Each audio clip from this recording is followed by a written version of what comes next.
dagaalka muxuu ahaay lagula jiro kooxda nabadiidka ee argagixisada dagaalkaasi meel fiican uu marayaa waa dagaal waa dadnimadii iyo xorriyaddii iyo dhowristii daafici diinteenna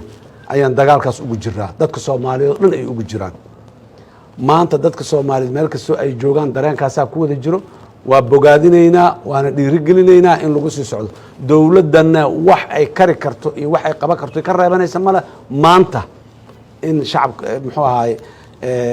nimankaa nabadiidka dalka laga xoreeyo aan ka hortagno macaluul dalkeenu inaanu gaarin markaan leenahna waxaa ugu horeyso inaan shabaab ka xoreyno si loo gaaro dadkii meelaha macaluusha ay ugu dhimanayaan waa meelaha muxuu ahaay nimankaa nabadiidka ah ay ka talinayaan dadkeenna si aan macaluusha uga badbaadino aan ka xoreyno nimankaa si aan u gaari karno oo aan ugu gey karno wixii ay ku badbaadi lahaayeen marka dagaalka nimankaasi waa sidaas fariin qayb labaad oo fariintaas amniga ku saabsan oo ku daray waxay tahay dadka Soomaaliyeed meel kastoo joogaan waxaan la socodsiinaynaa ama uga digaynaa meesha shabaab jooga inay ka fogaadaan nin kastoo shabaaba waa hadaf ciidan kastoo shabaaba waa hadaf qof kastoo shabaaba waa hadaf sida ay dadka Soomaaliyeed hadaf uga dhigteen ay u dilayaan ayaguna waa hadaf agtooda ha ku dhaawacmin hana ku dhimanin ka fogaaw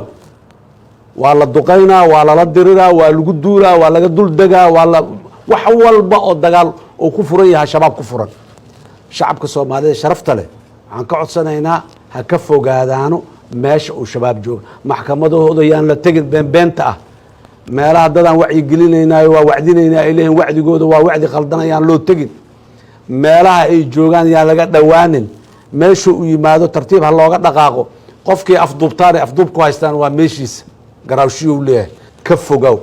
ayadana waa talo kale fariin kale oo shacabka Soomaaliyeed aan gaarsiinayno haddii alla yiraahdo dagaalka shabaab